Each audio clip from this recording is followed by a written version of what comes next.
Alright, so yesterday you guys were introduced to databases. And databases are very useful because we want to store data. Now, pop quiz. If you were to store your data, what would you do to store your data? You will just make a file called data.txt and reload it every time your server starts. Option 2. Why do you need to store data? Just never turn it off. Or option 3. Use a database. Now, who thinks that they know the answer?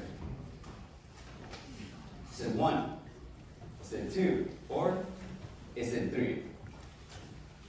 No one. 3. How did you? Wow, such a good class. Yes? You yelled at us last time for Well, you're indeed right. I am so proud of this class. So today I will be introducing you guys to MongoDB. MongoDB is one of the most popular databases that people use nowadays. It's hip, it's cool, it's fast, it's flexible, very web scale. So the way to describe it is as a document-oriented database. What a document is in this scenario is something like this. When you start to program dictionaries, hash maps, all those terms kind of represent the same structure. And for programmers, this is a very easy way to think about data. The people at Mongo thought that this was also a very easy way to think about data instead of rows, columns, tables, and other weird data structures that SQL databases try to use. So why do we need MongoDB? MongoDB is especially efficient when you try to write a lot to a database, which in this case, for example, for Catbook, you will be writing a lot of user data. So it's very useful. Number 2, what if the structure of your data is very prone to changes? For example, let's say I'm trying to implement my app for the first time, and I say I'm only going to store the messages and the username of my users. But then later on, maybe I want to store their profile picture, or their nickname, or some other field. MongoDB allows you to add fields whenever you want, which makes it very flexible. Number 3 is that it's relatively easy to use.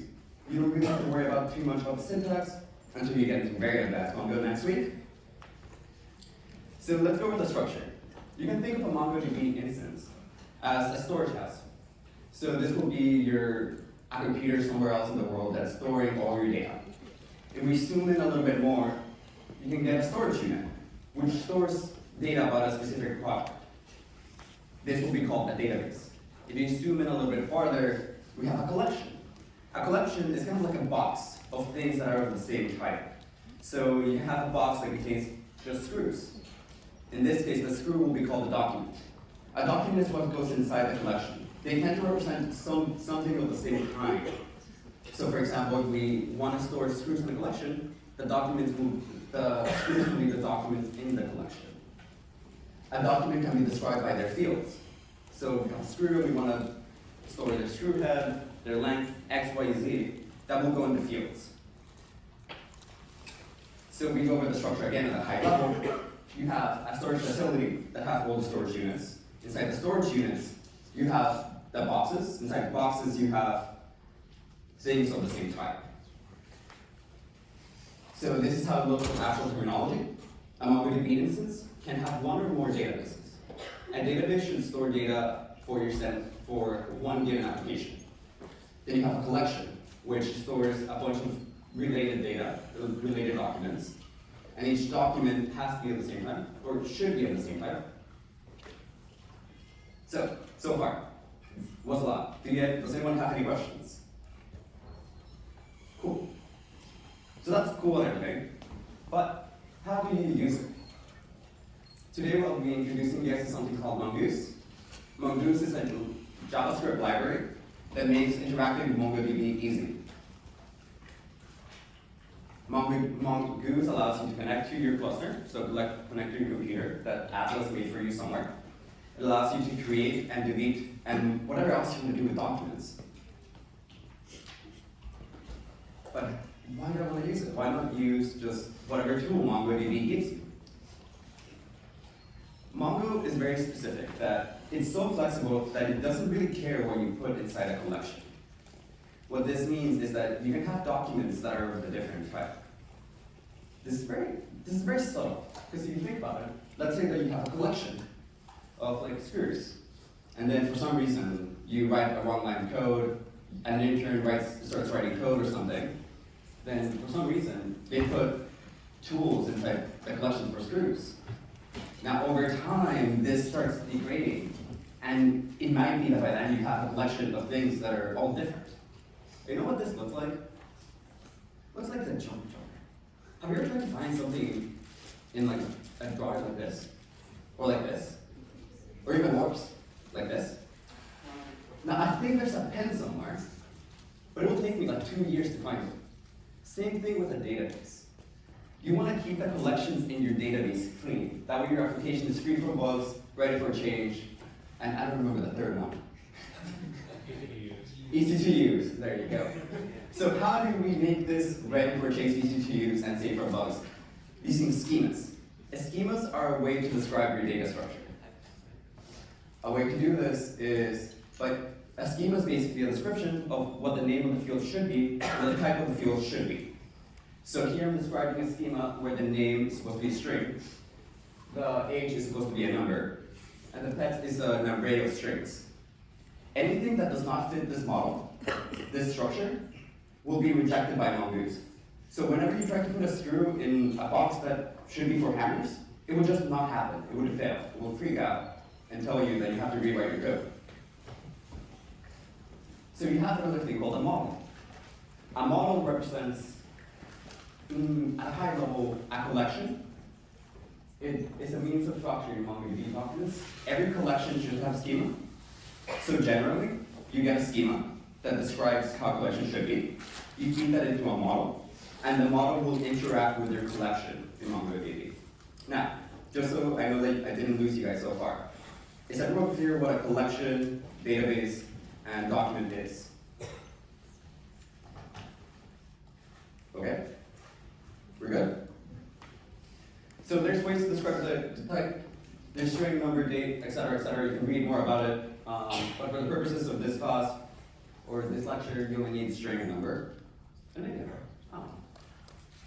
So Mongoose model they allow you to create the documents, it allows you to link documents, it allows you to interact with your collection.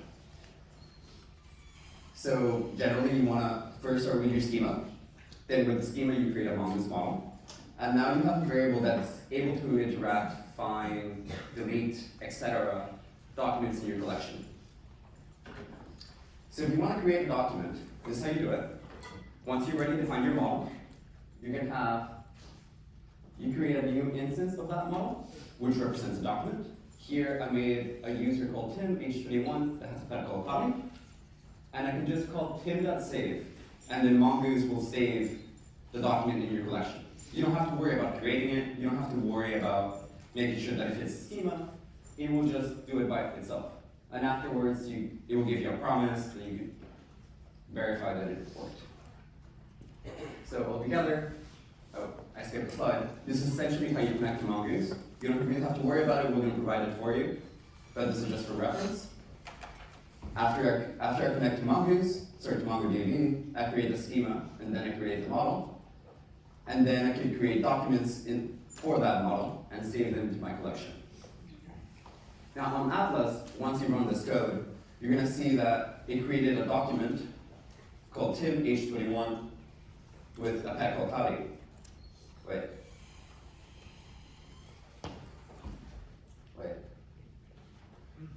What's that?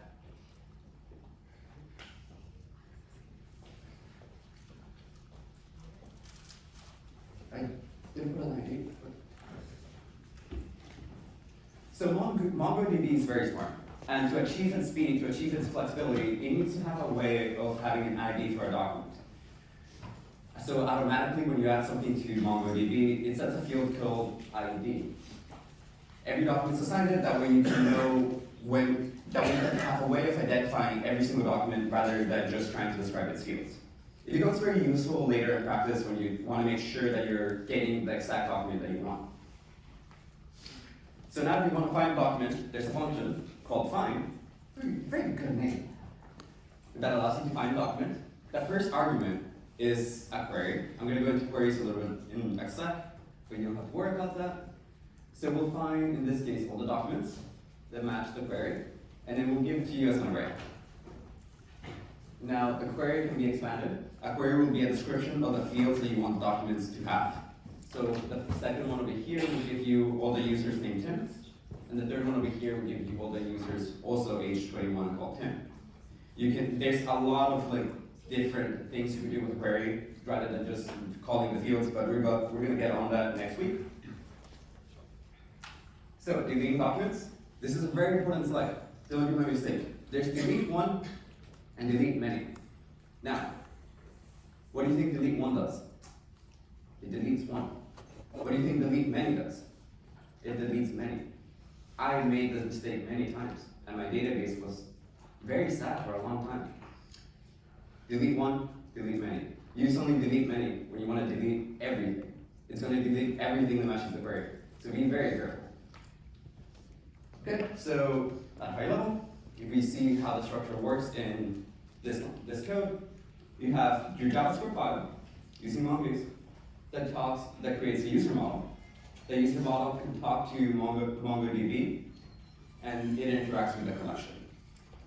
If you want to see more advanced parameters, if you want to see how more advanced queries, stuff like that, you can go and click links in here. So for this workshop, we're going to be linking MongoDB to our cat book that we can store the users and the stories and the comments. So step one, I want to make sure. Also, if you ever want to have a code snippet, go to this link. This is very useful because I don't have the API documentation memorized yet. Okay, so can you guys check out the workshop I started, and I'll come back in a minute. Don't forget to get full. Get full is very important.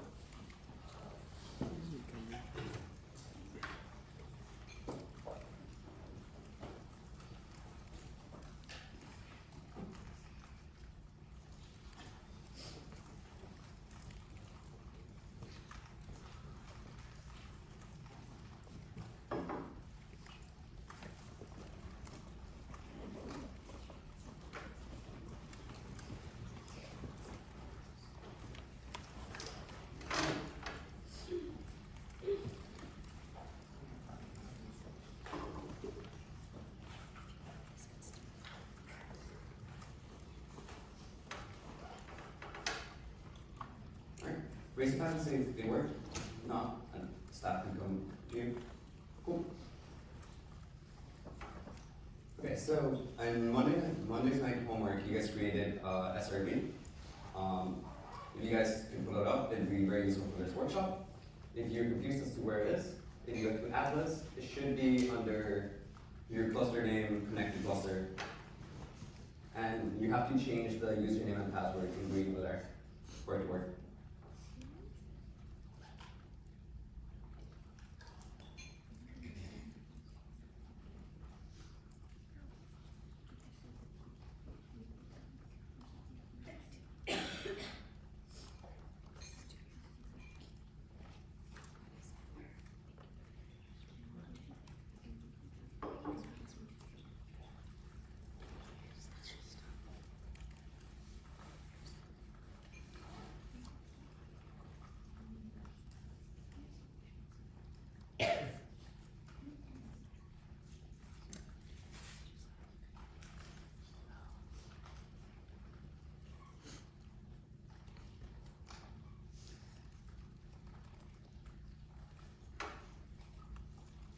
We're good?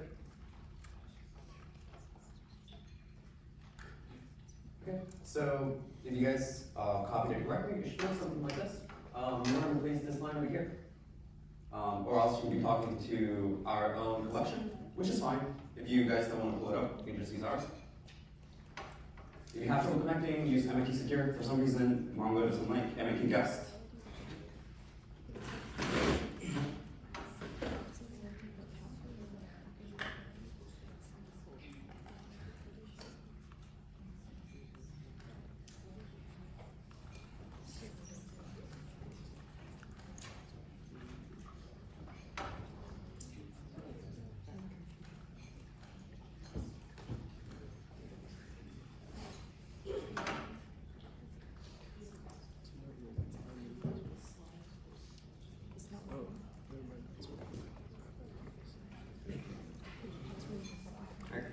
Raise your hands if you guys need more time.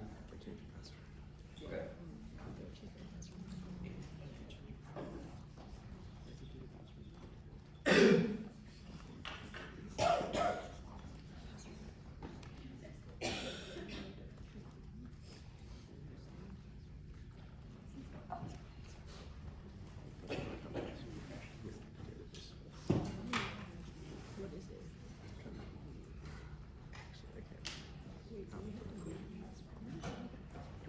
I emailed it to myself.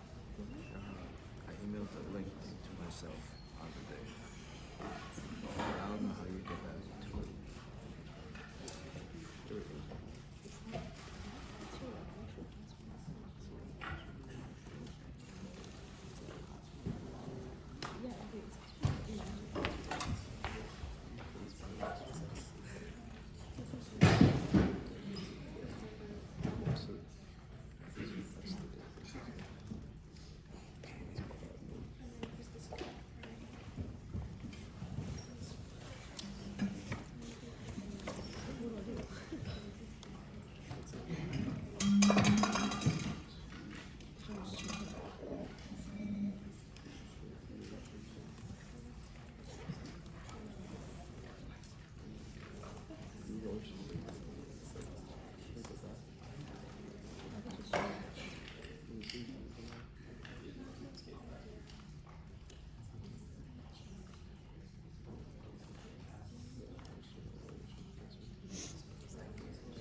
No, it's very good.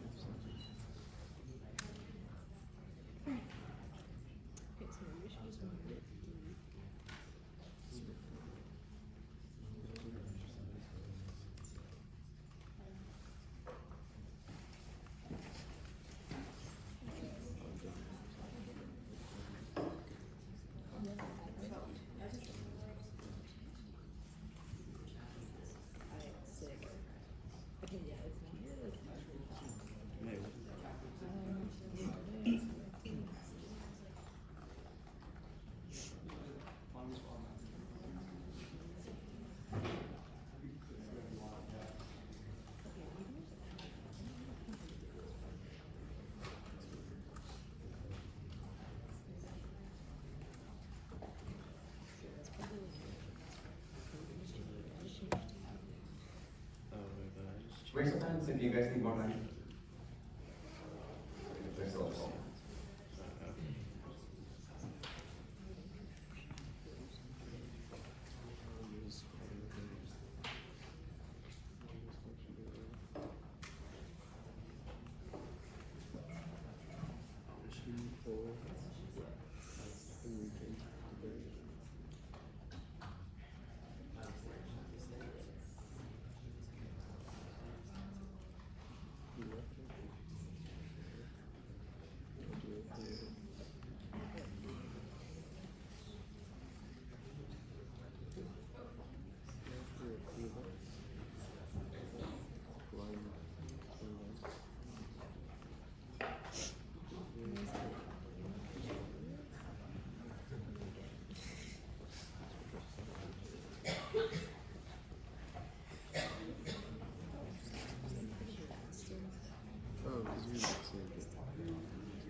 you're having trouble and it's giving you errors, try doing npm install first.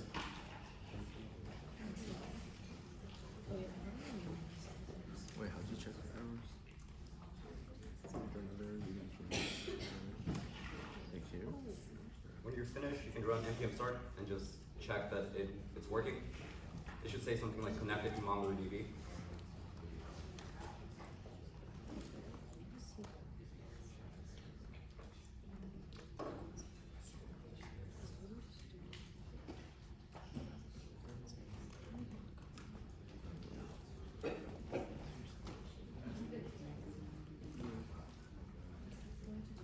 Wait, mine says cannot find module.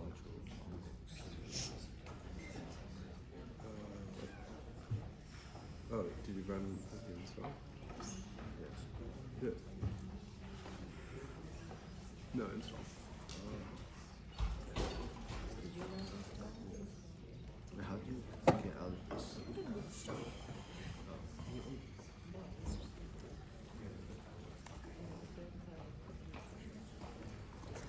So npm install, it didn't start, right? So you gotta wait for applications to run.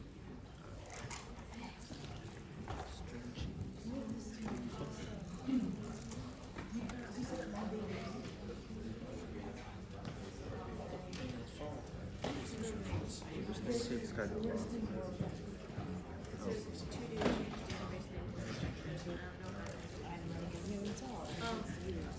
says to change data. Open activity model. Command space. Again, if it's giving you some errors called module not found or something like that, run npm install first and then npm start. What is that?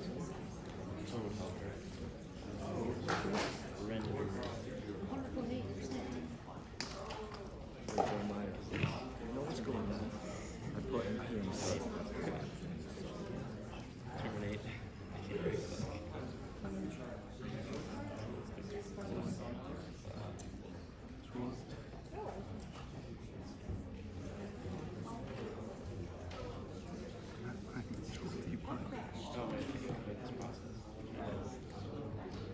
I'll raise your hand and ask you. Yeah, up there.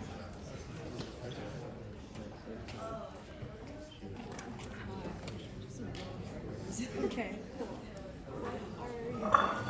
So I run install and start.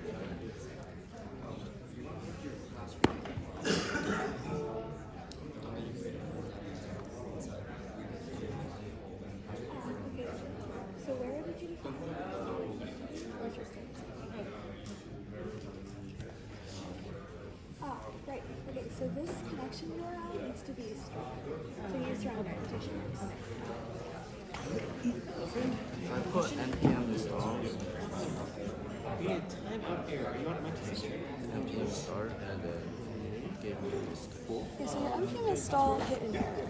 I can read what's above. That's a conundrum. Okay, so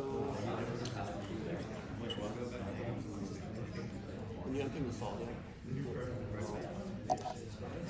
Okay, let me try something real quick.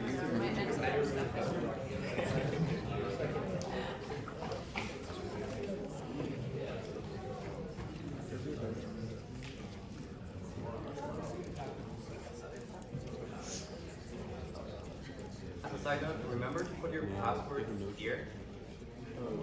The second part is, the first part is your account username, and the second one is the password. Around the password. If you copy it directly from Atlas, it's not going to have the password because it doesn't know the password. Oh. Wait, it just like Oh, it just says error. Do you actually have 2 pins? Do you actually have 2 pins? No. Yeah. Okay, go back. Oh, you get rid of the interface. Oh,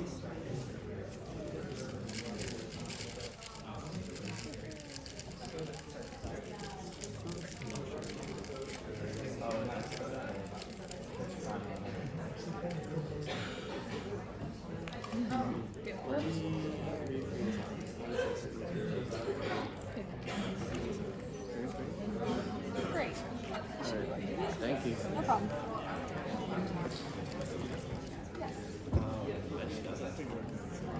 why do you have space?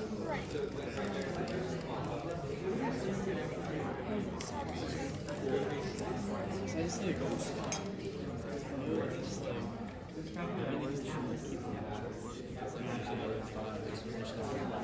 There you go.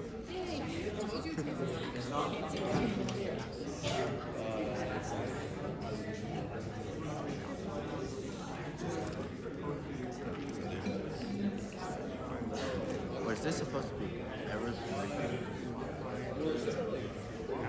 No, but you're doing better. Let's see your code. database name can do whatever you want. It's database inside your list. Right here? Okay, so where's the password you have to pick this from? Like any password? No, the password that you set for your admin. It's on MongoDB. So go back to, what were you, is it in Chrome? You made the same bit.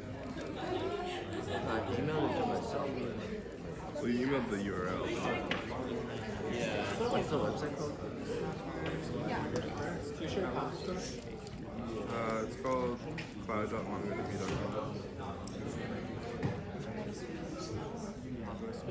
So generally when you finish it, there's something wrong with the way it's supposed to be.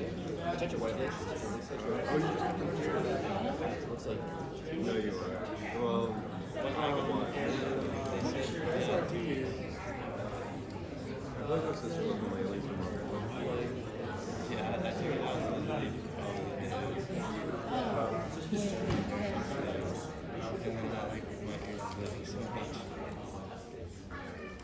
Wait, I logged in. Was it the password I used? Not that password, so it is whatever you set for that. If you don't know, you can probably just delete it and make a new user. Except for this. Yeah, no, that's Check. that's longer. You might want to save that, you go to the key thing.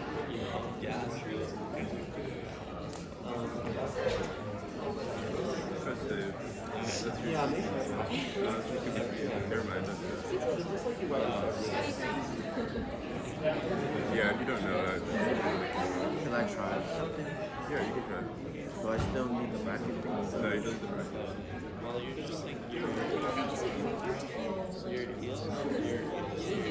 Wait, actually, you never set the password by yourself. They gave you. No, you set it, or you can generate it.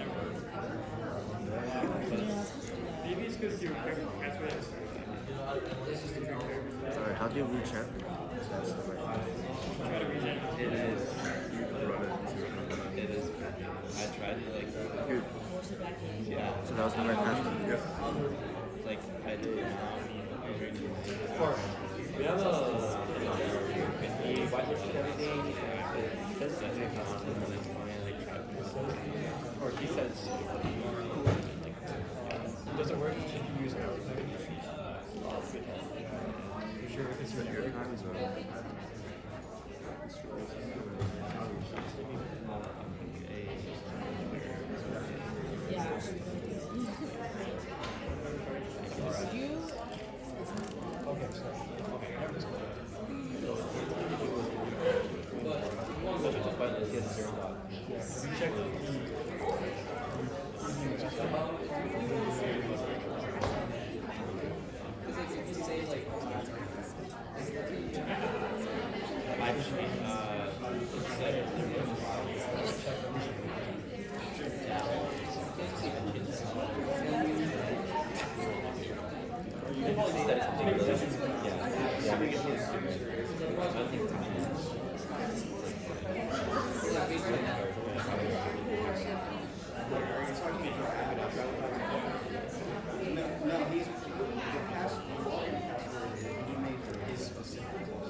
No,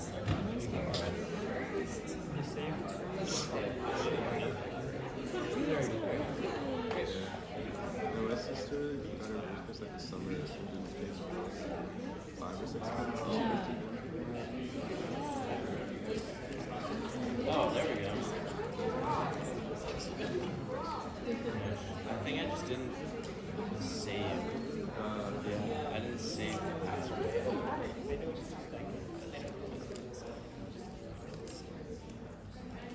This ring is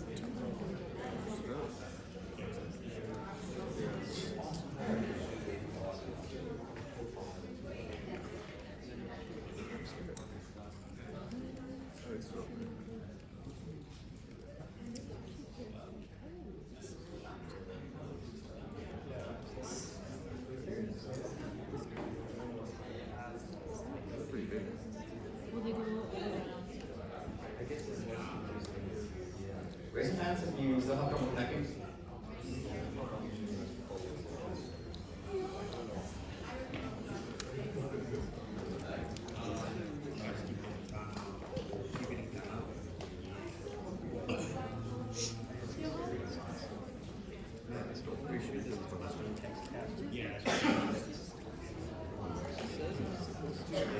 There's two specific. We could either try to figure it out, or maybe they just need the password, or you could just use the password.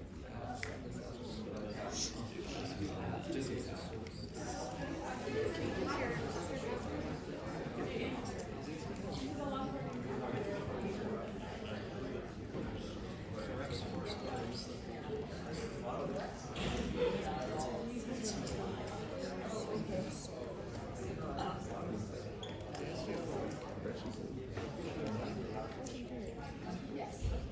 Wait, when did we get our MIT? MIT what? Software.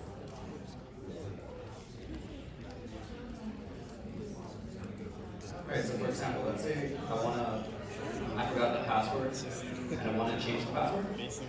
You go into your cluster, you go into database access right here at the side. You can click add new user, and you put some username and then some password here. And it's going to create a connection string for you. So for example, look like 1, 2, 3, 4, 5, 6.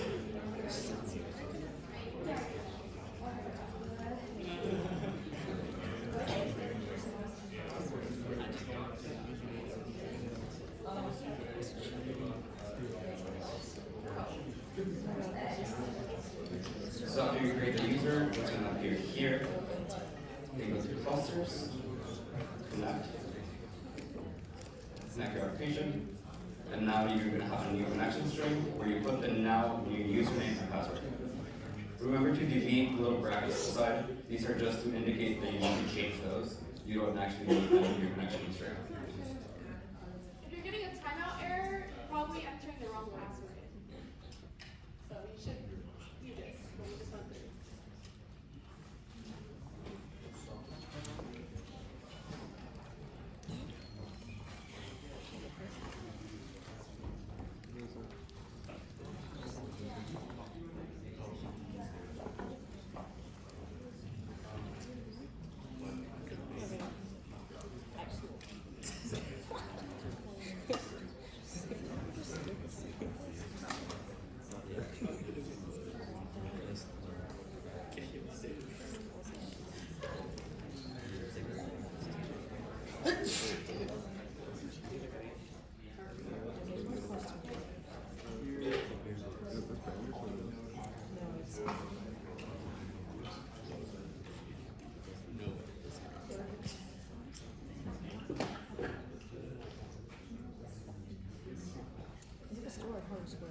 Really?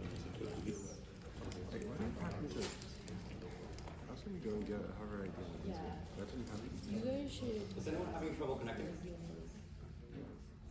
But I was gonna give him my ID. Okay.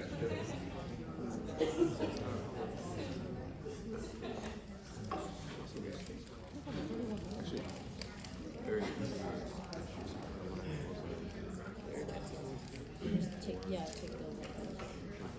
And why do y'all want Harvard IDs?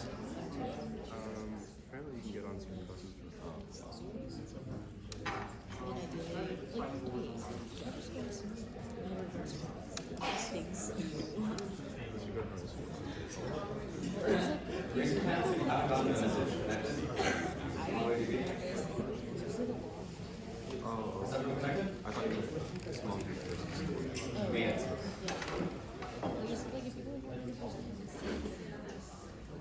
Right. Now that we're connected to our MongoDB cluster, we want to start making our own models to describe the data that we're going to store in Chatbook. So from yesterday's lecture and the previous workshops, we have had two kinds of things in our application. We've had stories and we have comments. So now we want to model these comments and stories in a way that MongoDB can store them.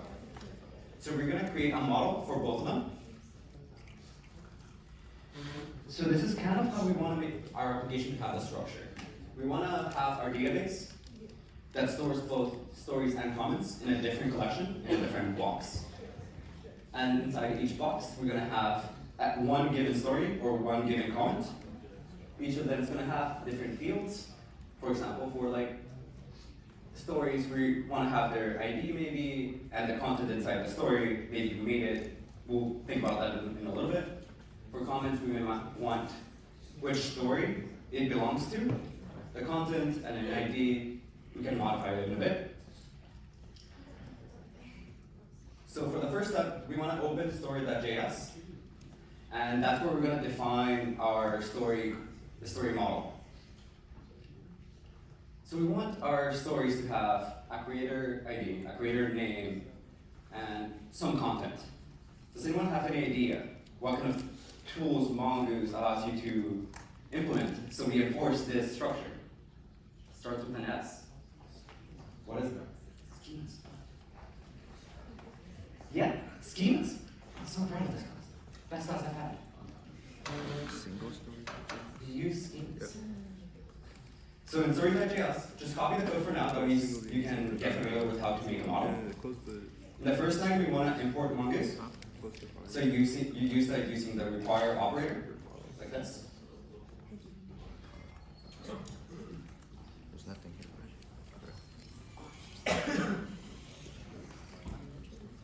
After importing it, we want to define the story schema.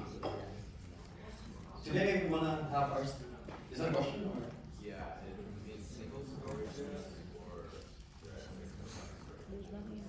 The story.js. It's under models. You go server, models, story.js. So we're gonna define a schema to describe our stories. In this case, I decided that our schema is supposed to have the creator name, which is supposed to be a string, so whoever created the story, and the actual content of the story, which is just going to be the plain text.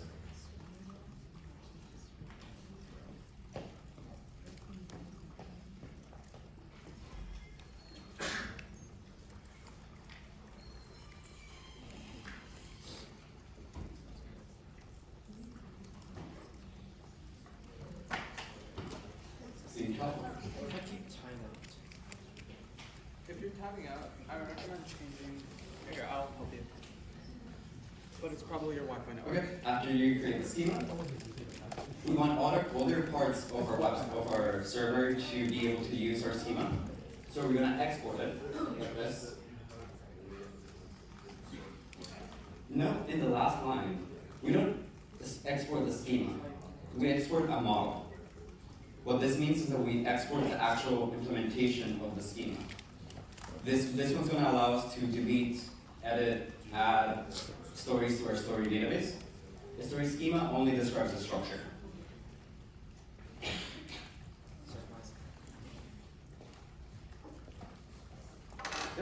What's the reason for the distinction between actual models and schemas? So it might be that like a model talks to one given collection. A schema just describes the structure. It's very useful to abstract away the two things, because it might be that there's different collections that have kind of the same schema, but you still want to store them in separate places. Like let's say that, for example, I wanted to store the stories for another part of my website, and I don't want to describe them. I want to make sure that they are separated. So by separating the schema and the model, you're able to reuse the schema in other places. project if you like try to put stories from that one place to the other collection? Yeah. Okay.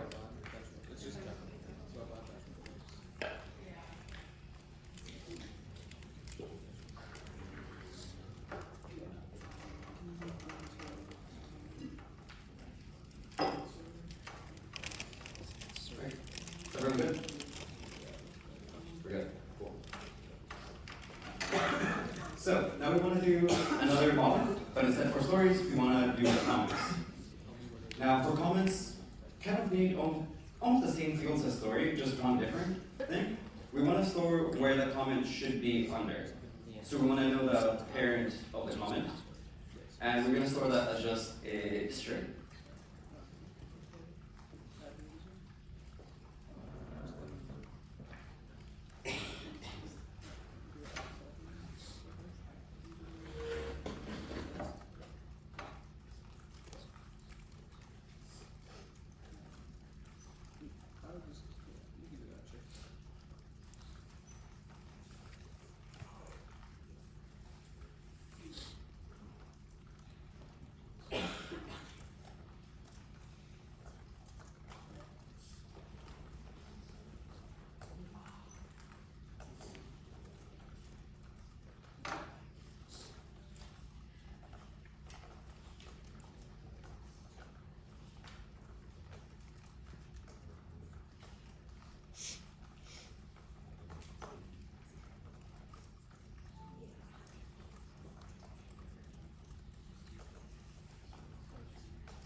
So in your code, you want to define your comment schema kind of like this.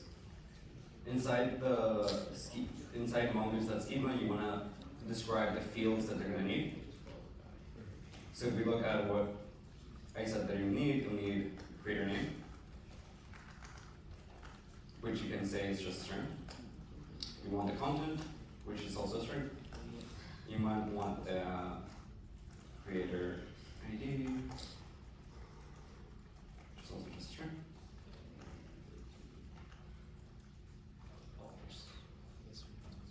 Actually,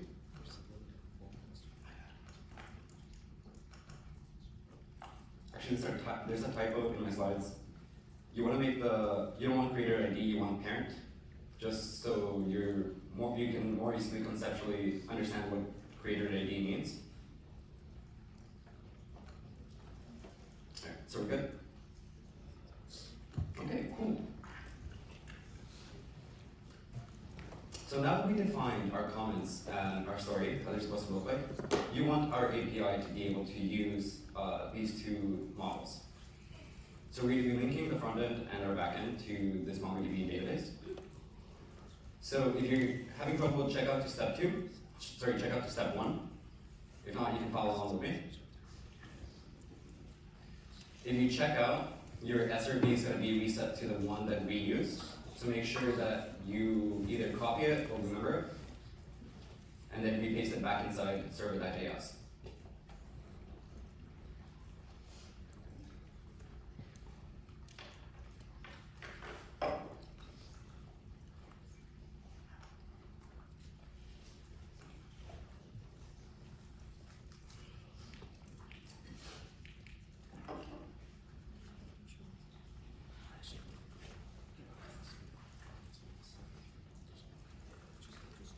right? So we open API.js in our server directory. That's where we defined yesterday and the previous day before the get and post methods that we want our API to have. Now, if you remember, we created, before we start working with the models in our API, we want to make sure that our API is able to connect to those models and see what they look like. So if you see the top of the file, there's a line called const story require model story.js. What that does is that imports a model from the story.js file that we just defined. We want to do the same thing but for comments. So it will look very similar, just a different path and a different name.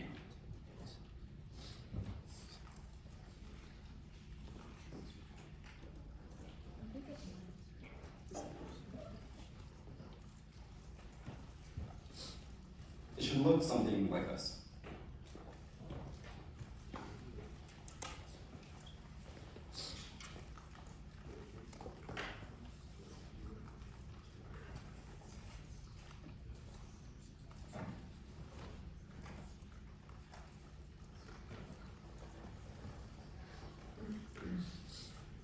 Okay, just so I get a feel in the room, are we all good in this step? Or do you guys want more time? More time, okay.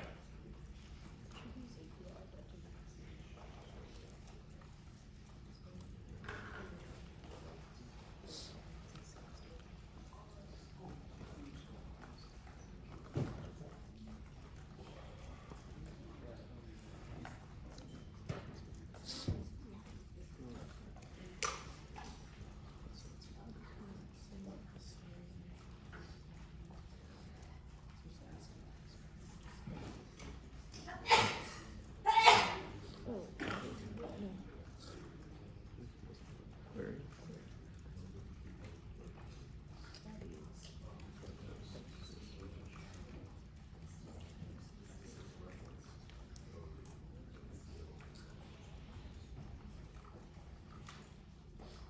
Okay, so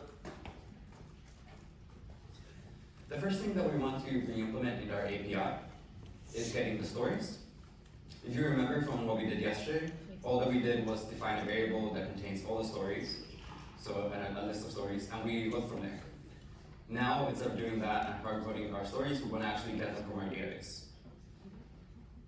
So, which method do you think will be very useful in trying to find stories? Remember that Mongoose allows you to delete many? Delete one, find, and save. Which one of the four do you use to find stories? Hands for delete many. Good job, class.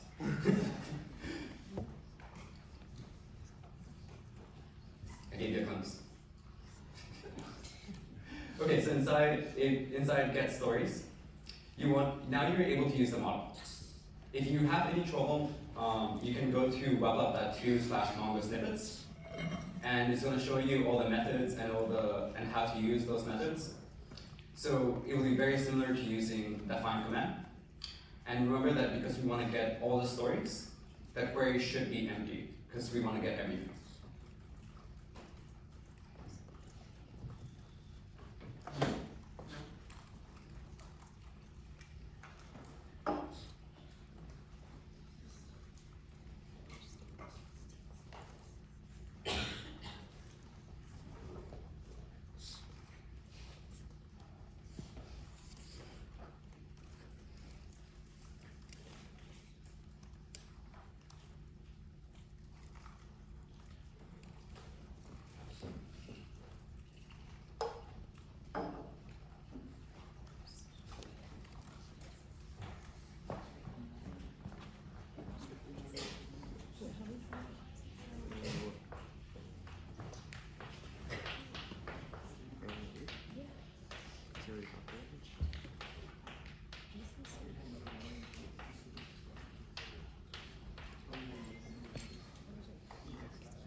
Raise your hands if you guys were able to find all the stories. Many hands. Cool. Okay, so I'm gonna walk you guys through implementing this get method. So let's see what the find method does. So if you see get stories, we use the story model that we imported at the beginning of the file. Then inside the story model, it has a find method. The find method will return everything that matches the query. That query, in this case, is empty because we don't want to exclude any documents. And then the story.find returns a promise. If you remember what our promise is from the previous days, it's saying, now after this part of code has finished running, what do you want me to do with it? It's a very easy way to avoid having callback hell and having really long files. So after you found all the documents that match the query, it returns you an array of stories. And after you get the array of stories, you just want to send that back. Remember that there's two parameters here. REC stands for request. REST is for response. Because we don't use anything in the request, we don't really need it inside. And REST is where we're going to send our response back to the other part of our application.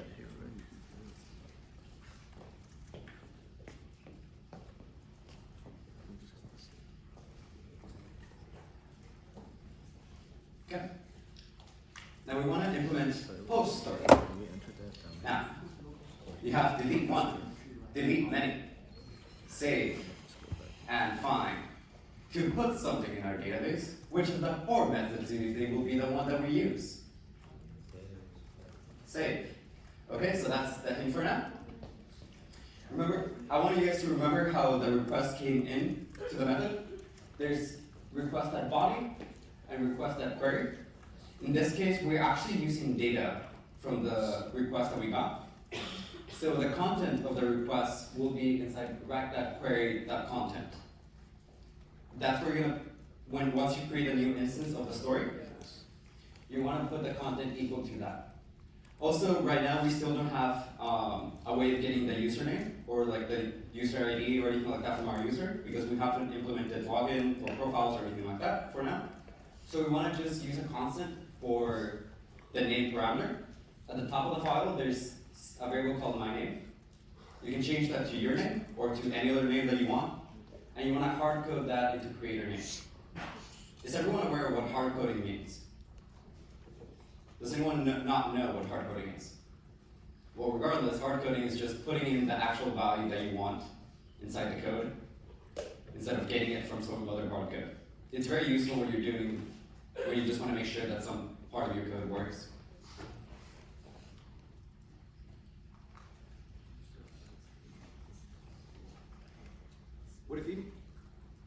Would it be more useful for me to leave this slide on or this slide on?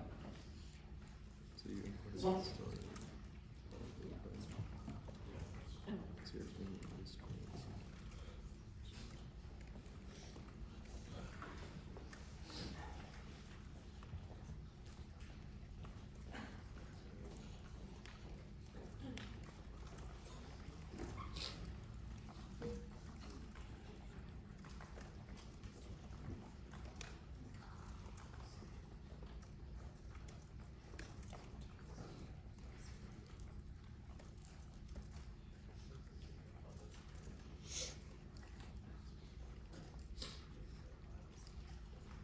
Okay, I'm gonna walk you guys through the code. So when we want to make a document based on the model, we want to say some new story is equal to new. New in JavaScript creates a new instance of a given class. You can read more about that, but just remember to use new before you call the model. So now we have the story model. You initialize the story model by putting the parameters that you want the model to have, the document to have. So let's look at what the story.js file is. It has a creator name and content. So we want to define the creator name. And we're going to put something there. And content. Rec. That. Query. That. Content. And now you see at the top. Actually, something like that. Don't bring your name here.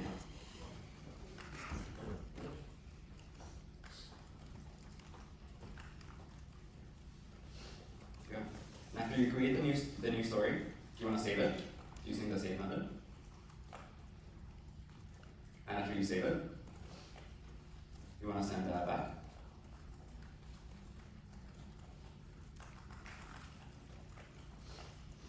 So it should look something like this.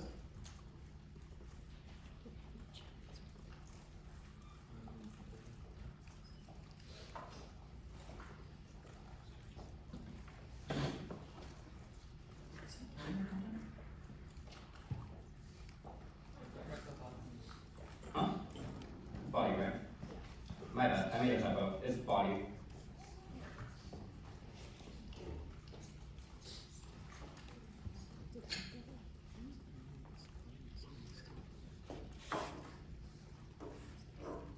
Okay. Does anyone need more time to copy the code? Okay.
So you want to verify that your API endpoints are working.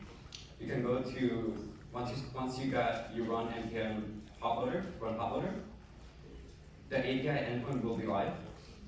So if you can see, once we implemented the stories endpoint, if you go to API/stories, you're going to see all the stories that I currently have in my database.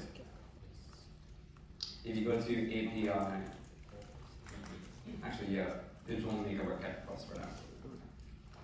If we look at our other endpoint comments, because we don't have anything right there, we currently have not defined it for comment. Oh, that works. Okay, so now that we define the post endpoint for our story, we're going to do the same things that we just did, but for comments. So if you see the get comment file, I did most of the code for the finding. Just that now instead of being empty, we want to find a specific parent. Remember that comments are different from stories in that they have a parent to story. So if you see get comments inside that line, there's a comment saying put the parent parameter here. Now, if you remember from how we define a query, you put the field name, and after the field name, you want that value that the documents that you want to get should have. So I'll leave you guys to do that for a quick minute.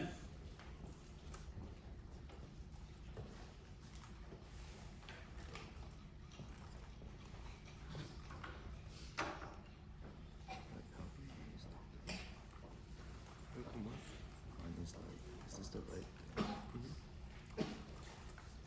And what's wrong? It's supposed to have a bunch of things, right? Well, did you make any stories? There shouldn't be anything. It should just be like this. Yeah, until you have something to display. Okay. And this thing says that. Yeah, ever.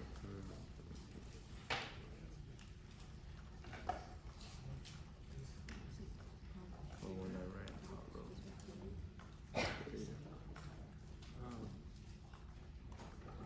Try adding stories.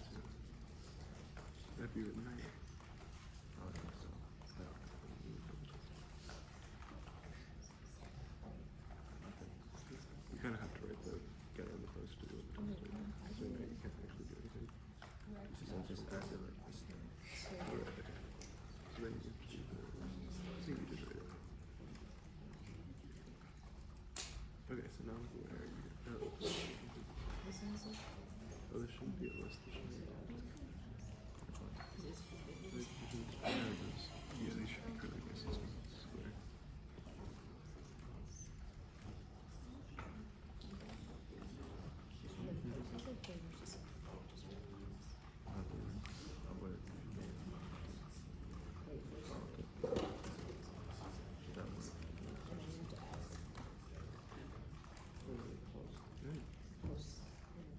Oh, you changed your preview around. Did you did get set art at some point? So that deleted your address that you put. So this is the everyone's database record. Is this what I'm supposed to have? So you want to switch back to yours. How do I do that? Go back to the server. Change the email. So before you ever do this,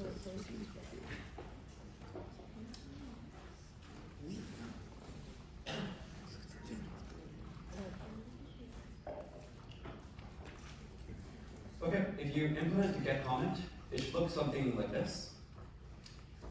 We also use the same find method that we used in our previous endpoint. Now we want the parent to match the parent that we look for.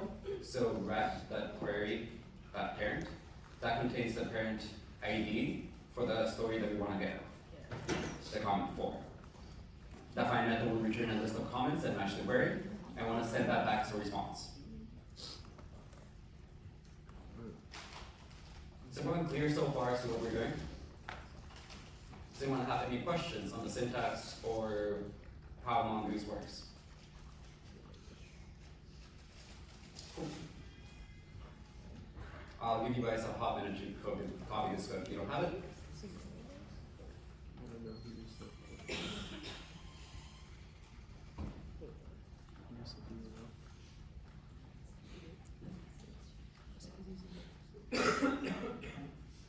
Okay. So now for the next step, we want to be able to post comments to our database. Now, from what I know from the previous slides, we're not going to use find, we're not going to use delete, we're going to use save. We want to create an instance of our model, the same way that we created it for stories, but now using comments. It will be very similar to how Post Story works, just using comments instead of stories. And if you want to know the syntax again, go to Mongo snippets. It's a very nice cheat sheet about how to use Mongos.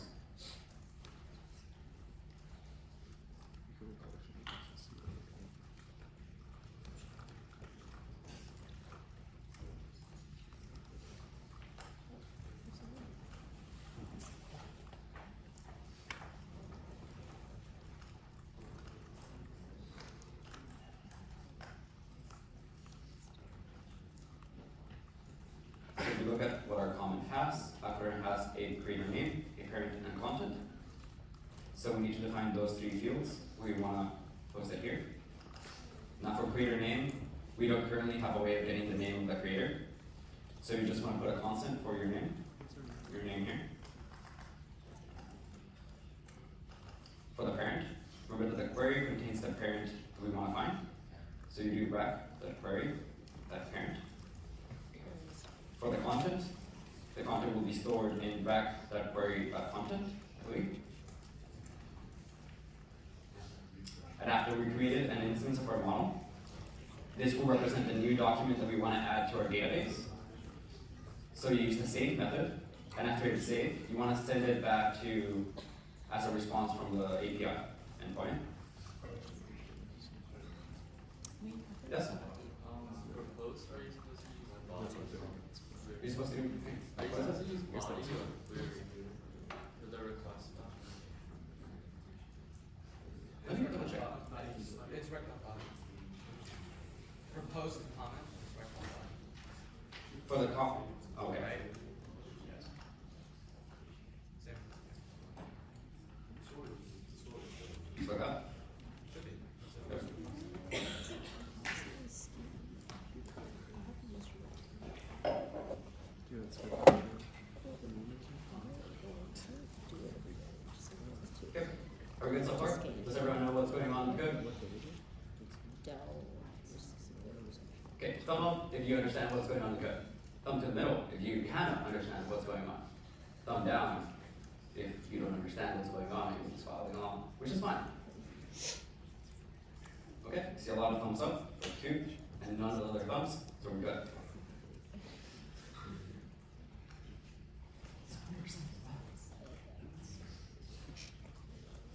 Yep. So this is more or less how the code looks. We created an instance of the comment. Inside we define the parameters. We hard put it in the name because we don't have a way of getting the name so far. Afterwards, we send it back as a response. Now, to check that it works, do npm start, npm run hot loader, and when you open catbook, you should be able to post, write, and view the comments and stories that you put inside. These are not going to be stored just for as long as the server's up. It's going to be stored forever as long as you don't delete your database for some reason.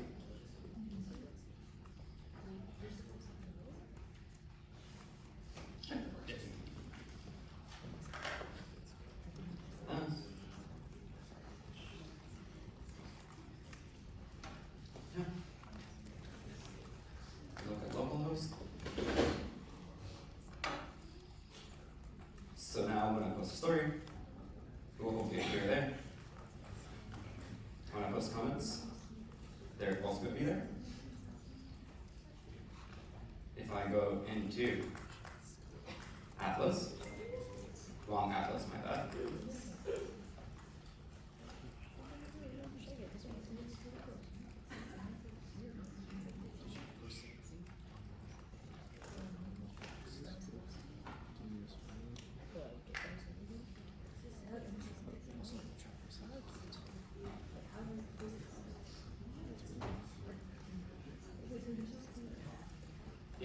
If you go to Atlas and Little Explorer for your collection, you're able to see all the data that was saved from your application.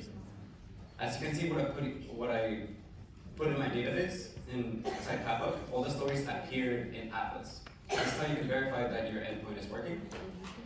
From what you can see, it created 2 collections here, one for comments and one for stories. I never did that by myself. Mongoose actually does that for you. So you don't have to worry about going up here and pressing another one, creating a new database. This is why Mongoose is very useful, because it automatically creates it for you.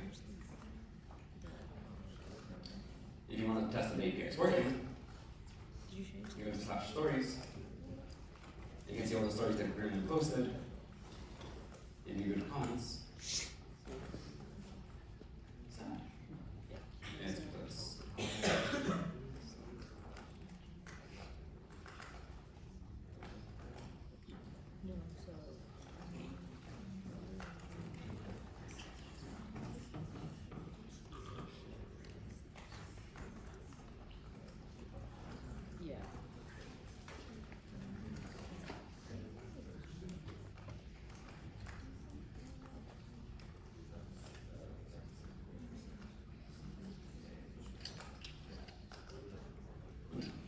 Oh, because I'm not putting an ID. That's why.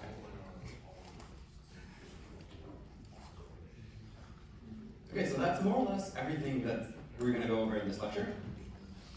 In sometime next week, we're going to give a more advanced lecture on MongoDB, because I just went over around 4 methods that you'll use most of the time, but you can do very fancy things with Mongo. There's a lot of documentation about like the fancy ways that you can get data quick, fast, flexible, and very web scale.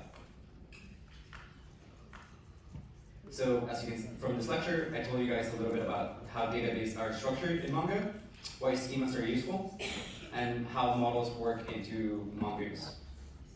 We're able to hook up the database to our application and interact with our database using the API. And now our frontend is connected to our MongoDB database. Does anyone have any other questions about Mongoose? Why use MongoDB? Why use it against like something like SQL? If not, then it's more or less it. If you want to learn a little bit more about MongoDB, anything like that, I created a very nice Mongo snippet. And there's a lot of documentation online. It's very popular right now for some reason.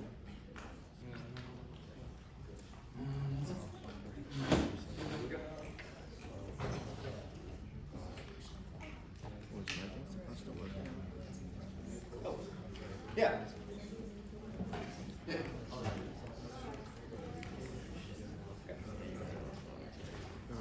Sure, yeah.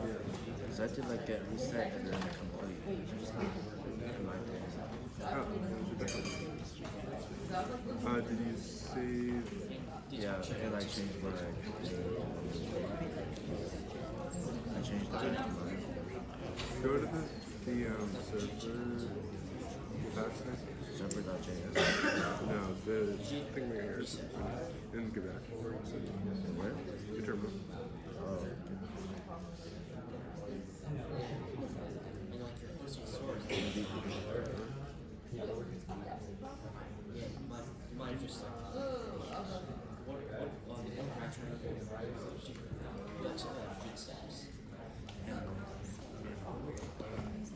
Yeah, you had it.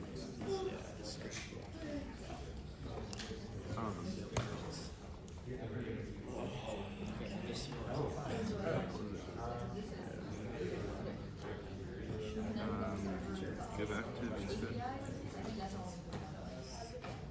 So you pulled the complete one. oh yeah, that I did. Can I see the API? Can I see the API from it? Yeah.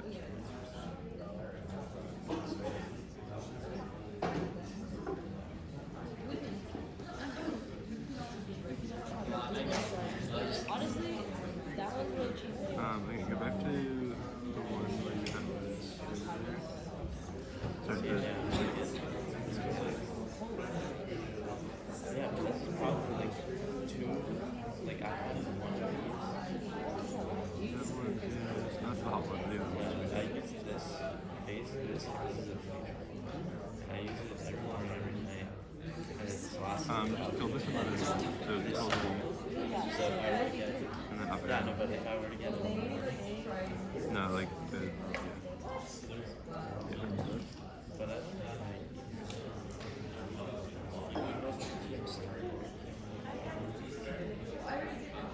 Okay, go back.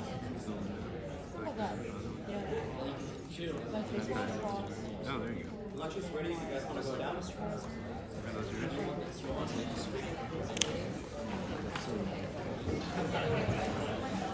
Did it automatically?